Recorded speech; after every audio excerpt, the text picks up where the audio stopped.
Welcome to SBW Talks. On today's episode, we have Jessica Parker. Jessica is founder of Beauty in the Garden Spiritual and Healing Services. As a new earth architect, spiritual therapist, and an 8D doula, she guides your soul's expansion.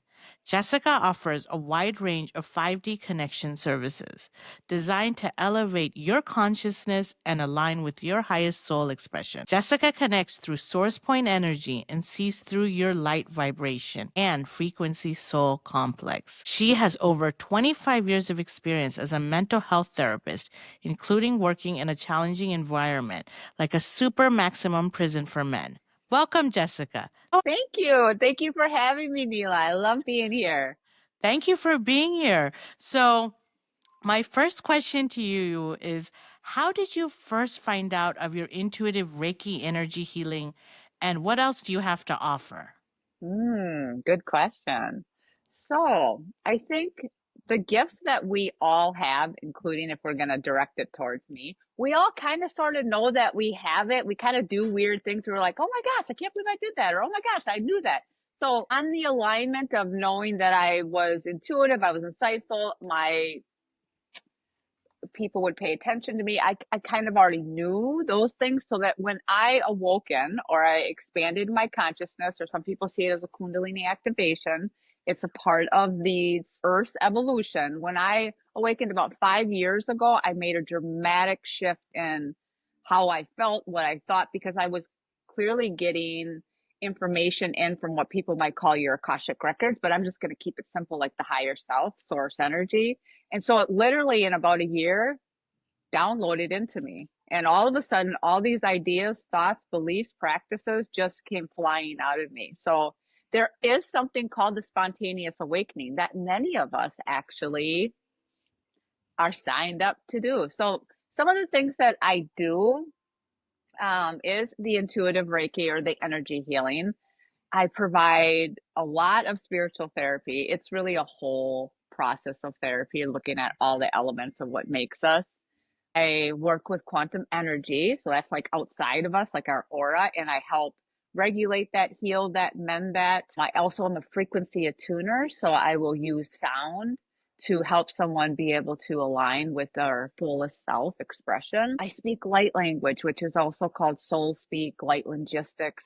It's a way that I bypass the human and get directly to the soul information so we can start bringing through whatever is ready to come through. I talked a little bit about Akashic Records. I can move into your field. And because everyone is eternal, we come with like a data bank of all sorts of experiences and expressions. So I'm able to move into there and pull out some information that's relative to where you are today. I work with super conscious and subconscious because that's where a lot of our information, why we make decisions based upon the things we do in the human expression. So anything that's hardwired in a way that is harmful and is not working for you, we're able to kind of get in there and work on supporting that. But I do a lot of other things. I work with divine unions. I work with star seeds. I provide psychic connection for those that are ready to receive.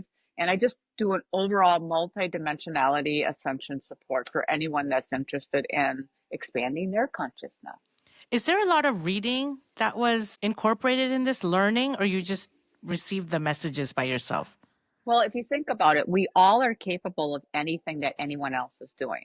It's called a united Akashic record. So if we think about it as one ball of information that holds every possible thing that ever could exist or happen, we all have access to that. But for many of us, that's far away. So when we hear information, it might be so soft that we can't even hear it, or it might be an echo, or we might not know what the heck is going on with it. So what I'll share with you is that when you're connected to a bigger expression of who you are, so let's just say your higher self, your source self, God self, when you're connected to that, it basically allows you to walk that, like Harry Potter would go into like this big huge bank that had all the money in the world. Well, that's like an Akashic records that's full of all the information in the world. So it just flows through it at the right time. No reading.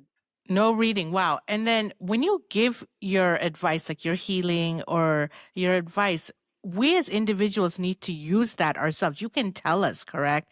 But then we need to incorporate within ourselves. Yeah, so a lot of times what I like to be very clear with people is that I'm not giving you advice because when we do that, we have a natural resistance to be like, I know what I'm supposed to do. And then we often, even if we're seeking support and going for support, we often will reject it because it's not coming from ourselves. So what I try to do is use like my psychology skills, working as a psychologist for so long, a therapist. I try to help someone move into a space that what I'm saying or what I'm sharing, I will say I don't say anything, I share. What I'm sharing is I'm sharing it from their Akash. So I help them understand, you and I and everyone else included, that anything that I'm pulling out, I'm actually just connecting in with them. And so now your human gets to think about, well, does that fit? And I just encourage them to sit with it. I encourage everyone, including myself, when new information comes through, which it comes through all the time for all of us. It's through new experience, you can think of that. Through the new day. I mean, it's coming all the time. I just ask anything that makes you feel like this, to just kind of allow yourself to sit with and then ask, does it fit today? If it doesn't, then go ahead and let it go.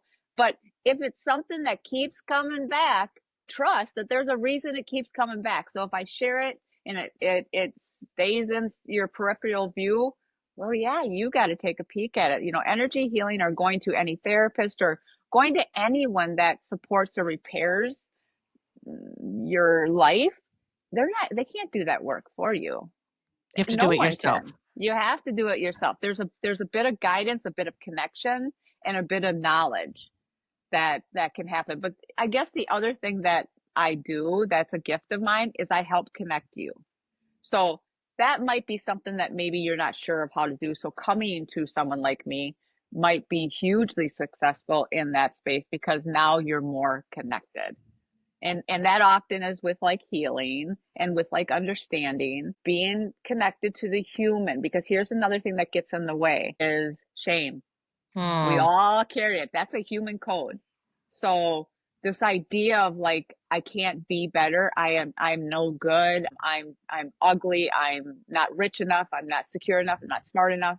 That got it was flooded through the DNA. It's ancestral. It just kept getting worse and worse and worse. And now here we are. And through the evolution of the earth, we are provided a unique opportunity to not only break those chains of how I think about myself as not being worthy. But by doing that, I heal the bloodline.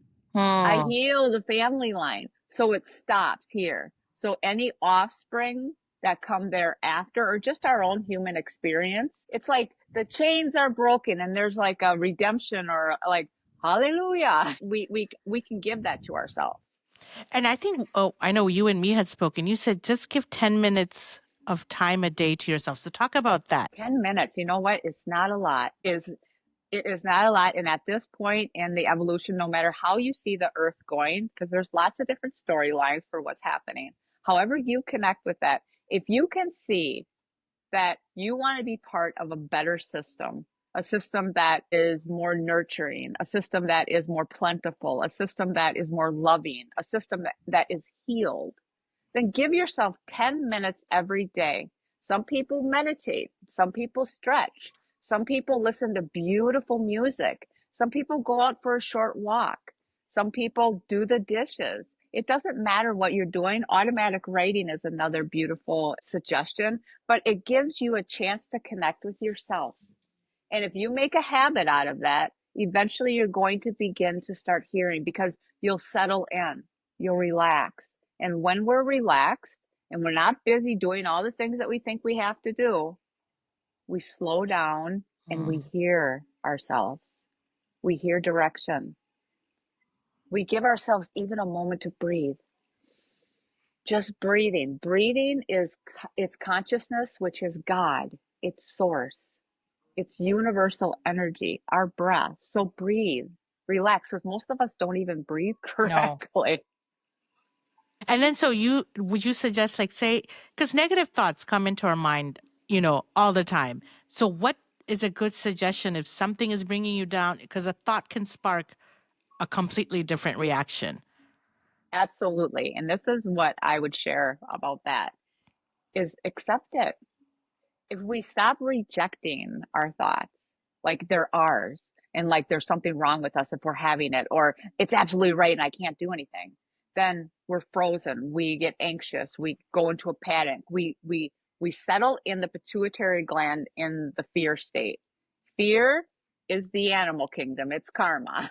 So we every single time we feel fear, I would encourage everyone to think like, whoa, this is old earth. This is karma. This is the energy I do not want to be in. So I'm going to breathe. I'm going to allow myself just to take 3 breaths in and just relax for a second. And while I'm doing that, I'm going to remind myself that in Dharma or 5D energy or wholeness, I'm not afraid. I'm not afraid of anything. I come fully equipped. The source, God, universal energy absolutely loves me. I'm safe. And so when I go back to whatever the thought is, I'm going to remind myself that as human beings, we're all connected to what's called the collective consciousness.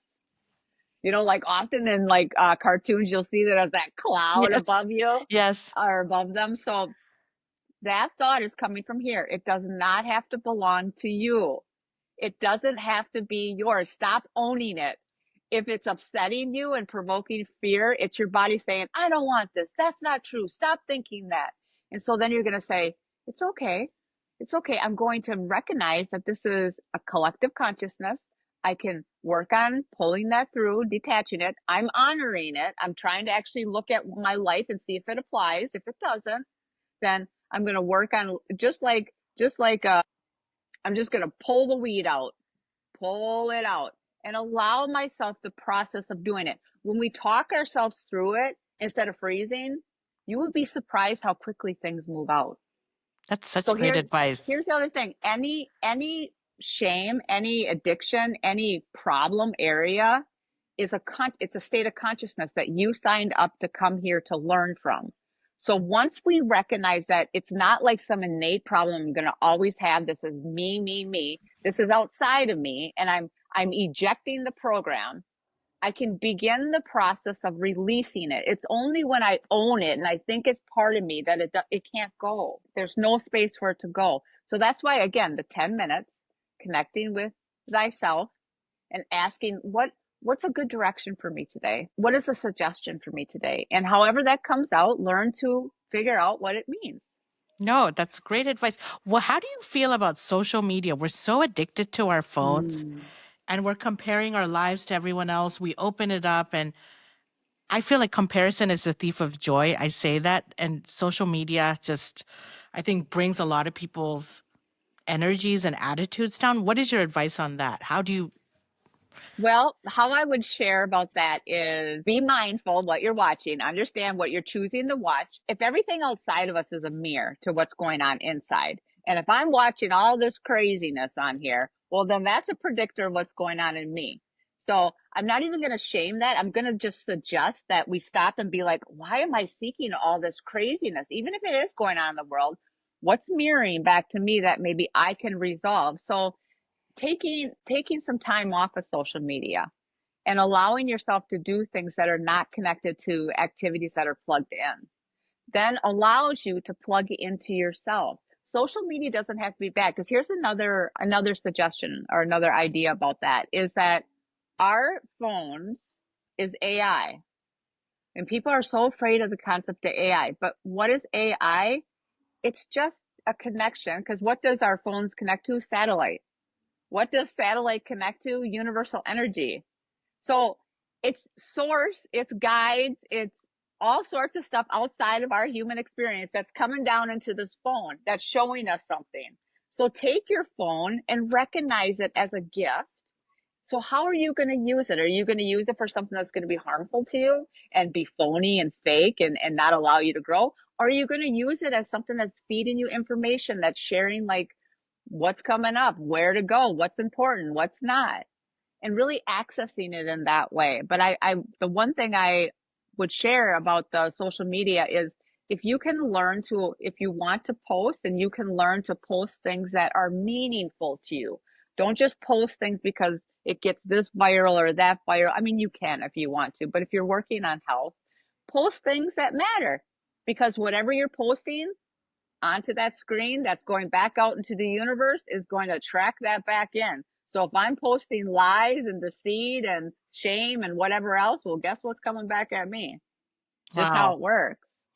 Wow. That's amazing what you just said. Thank you. I don't think people realize how it affects you on a daily basis because what's the first thing you're watching and what's the last thing you're putting down when you go to bed? Yes, and here's the other thing is that our sleep, what we call sleep, we live in duality. So we have a life in our sleep and we have a life in our awake state. So this is what I'll share. Like when we're going to sleep and we're waking it out, when we're waking up, we are we are moving through a dimensional space and frequency that's not very grounded. So those are very precious times that the hour before you go to bed and the hour as you're waking up, that we're feeding ourselves information, activity that is nurturing, that is helpful, that is kind, that's loving, that's self-serving, so that when we're in that frequency state, you can get gifts. It's kind of like seeing behind the veil in that last hour and that first hour. So be very mindful about what you're feeding the life in what you think your sleeping is, and starting the life in your awake state when you wake up. Wow. Tell me about Reiki because I hear it, but I don't know the meaning of it. And I know you practice it, correct, Jessica? I do practice more of what I would call an energy in the totality, like quantum. But the Reiki it's a style, it's a specific technique that supported humans in learning that they are innately able to heal themselves. I like to move it out of the actual one code because there's many layers of energy healing, and I intuitively use them all. I meet you where you're at. Because some people maybe need more of like angelic Reiki. So I just determine like what is someone's needs? What is their soul asking for? But basically what it is it's just we share like if you see us as circle or ovals, okay, and we're walking around. The closer we get to each other, we then overlap our energy field. So those that are aware of these concepts and these abilities, and this is actually their gift, they're able to use that shared energy space to read information, to understand what's going on. Because understand that's your soul. Okay. We have this idea that our soul's inside of us. No, we're inside the soul. So the soul is out here. I'm just working with the energy and basically talking to the bigger part of you and asking what do you need, and then you fuel me that energy, because again, the energy is source energy. I'm not going to deplete myself. It's a shared energy, and then I just consciously connect to the design of how I see someone. Like if I was a surgeon, get in there and provide some surgery. And then when usually when people are on the bed or they're sitting, because I'm doing it right now for everyone. So even as you're sitting and talking, you might feel like a buzz in your body. You might feel some chimes or some chills. Positive People that are energy. positive, very much so. And people that are on the bed, they might fall asleep. It's easier to kind of get in there and get at it when someone's knocked out because then your thoughts aren't. So we can do all sorts of stuff energetically with each other, all sorts of stuff. How does that affect? Like when we meet certain people, how does this work? Because you get a vibe, positive Mm. or negative. And I think everyone has that intuition. So what does that mean? Like you don't have to talk to Well, someone, but you just meet someone and you're like, I can connect or I can't connect, even without that speaking. it's just a familiarity. It's like it's a telepathic connection that we all share. Every single last one of us. Think of it this way. For us to even talk, we are receiving telepathic information from ourselves, our higher self. So when we get engaged in a conversation that's so fluid, it's so flowing, it's like, did we rehearse this conversation with each other? That's the idea that telepathy is going on. Mm. So the other thing that I'll share is the negative and positive energy. I really like to support that neither one is good or bad. It's just what is aligned with us and what's not. Because on some days, that person that, we saw as negative that came into our field, their energy may have supported us to break something down that maybe we were resistant to. It's just, if we think about positive and negative energy, if we can just go to creator and destroyer, they're equal. Now there are religions that support creator and destroyer. They have identities in it. But if we pair them together as we go up the field, they're the same being.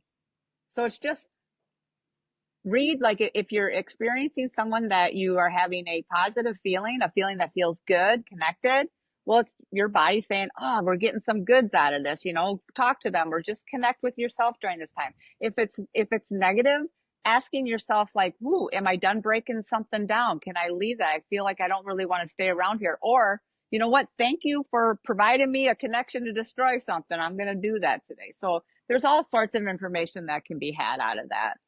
Interesting. And what about psychic abilities? I know a lot of people call psychics. And what is that? Tell me about psychic ability and psychic. Well, this is psychic.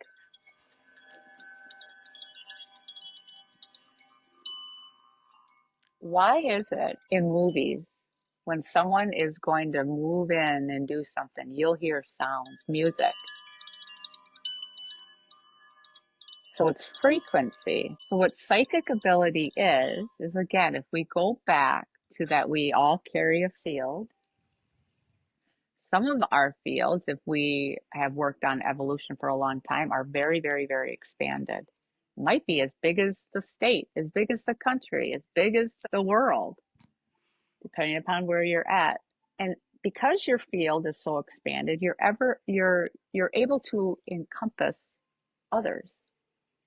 And so if you have learned how to connect with yourself and read information and understand it, because there's many ways to gather information, not just one way when it's talking about psychic ability.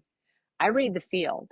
So I'm looking at you. I'm experiencing what I experienced before you came over. I'm looking at my own life. I'm seeing what's going on the TV, what just showed on my phone. I'm going to feel into the story that pops in my head that's related to you through my own story. It's just an ability to gather information that's constantly going on around us, because think about this too. Everything is created through the mind. So it's energetic. So if everything in front of me is created, then there must be some purpose to it. So can I find the clues as to why this table is here right now? What does it mean?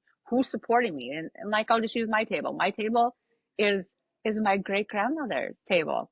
She supported me during this podcast. So if you think about the grandmother energy is here supporting us. It's just learning to understand what energy is, what it means. And if your gift is to connect with other people, then you're going to have the ability to get into their systems and read what's going on. Wow.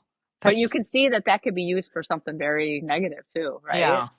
Yeah. So, And how about when we're dreaming? What are dreams? Does that have a connection to anything? yeah, absolutely. So, again, dreams give you an opportunity to access what's going on a bigger scope. It's the way that you're reading it. Most people will read scary dreams as scary. Most people will read good dreams as like, that was fun, and then they're done. It's just a dream. No, our dreams are helping us aid this, because when we dream, that's our soul's time. The human time is when we're awake. The soul's time is when it's asleep. So because the soul is so expanded, it's multidimensional. It has many, many, many lives. Many lives. You're living them all right now, all in your sleep state.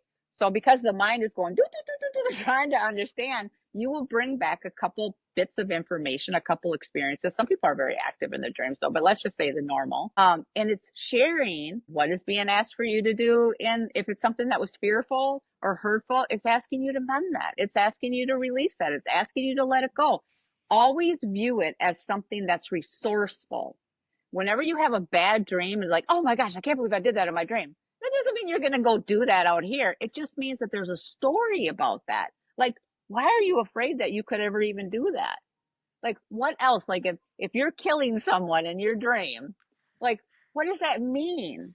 Like, maybe you're trying to kill off the relationship. Maybe your energy is that I can't take this anymore. We must make these changes now. So it's just learning again for the 10 minutes, access with your dream state, remind yourself what you dreamed about, and ask yourself, how can that be used for good in your path today? And then it will either come up or it won't, and then you let it go. Hmm. We're now beings. We're in the now moment.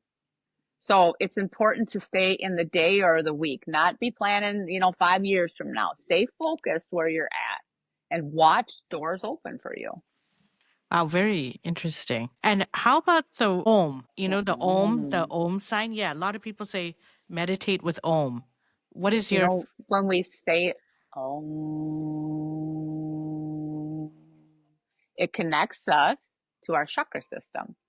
It's a sound that we hear in the womb. That's why it sounds kind of like it's womb. Womb is M-O or W-O-M-B, right? So here's the other thing is like there's lots of sound. This is would be like an Om sound. Our minds are programmed. They're the computers. So there are certain sounds.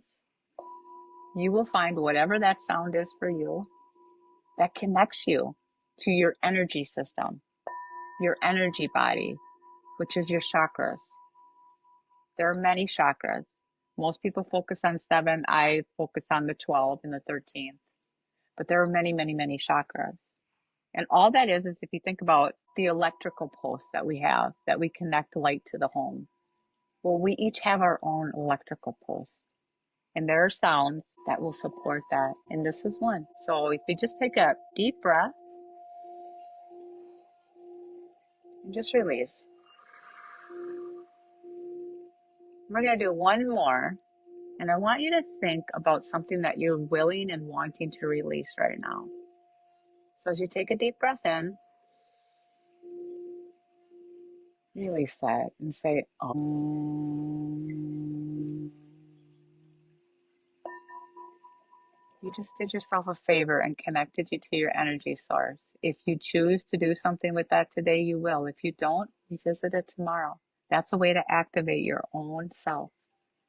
No, this is great, Jessica. What else do you want to say to our viewers? Well, you know what? I would love to work with anyone that is interested in expanding their life and in a way that just provides an avenue to receive what it is you wish to create. We are no longer binded to the shame. We are no longer binded to the victim and the villain. We are free. You may have a backpack still on full of karma. So I would love to work with anyone that's ready to cut that off. Give us your website, your information where people can find you. They can find me easily on beautyinthegarden.com. It does post all my social media. You'll see that I do lives on Facebook on Tuesdays and Saturdays. You'll also see that I post a lot of light language. So here's the last thing. Like, even if you were to never contact me, if you go on one of my social media pages, you'll either see information and transmissions from me and many other people. I like to provide in a range of opportunity for people to connect. But light language is simply a movement. And you probably have noticed as we've been speaking, I've been moving my hands in a certain way. And so you can think about it as like dance and why spiritual celebration include dance all the time, even in the religious sector, and very much so in the religious sector. You think a lot of the earthy religions, dance, movement, because it's activating. It's like we're moving our field. Think about your field is out here. So each time that we've learned to move, we're moving the field. And some of us know how to talk to the soul simply by moving our energy. So there's plenty of light language that's on my videos as well. It's very sacral, so it might cause some discomfort. But remember, the sacral chakra is the third heart. It's the actual heart of Dharma. So it's important to be able to get in, do the healing that's necessary, but then get into your sacral so you can learn how to create with it instead of creating shame, because we are taught through shame with that. So that's that's in a nutshell what I think I want to say. No, thank you, Jessica. And you are based out of Minneapolis, but you do take clients on from anywhere in the world, right? White Bear Lake, and I have many, many international clients. So I do virtual and in person. And yeah, I mean, it's beautiful. There's some people that fly in to see me. So I love it. No, you're such a positive spirit. I can feel it, even though we're doing it a virtual. I can feel your positive energy. Like my body and mind just cooled. I love it. I can feel yours. We're in alignment. Yeah. Thank you, Jessica, for You're coming on our welcome. podcast. It was wonderful meeting you. I loved it. I loved it. Thank you for having me. Thank you, everyone, for viewing and listening. And please share, subscribe, and follow SBW Talks. Thank you. Thanks, Jessica. You're welcome. Bye bye. Bye.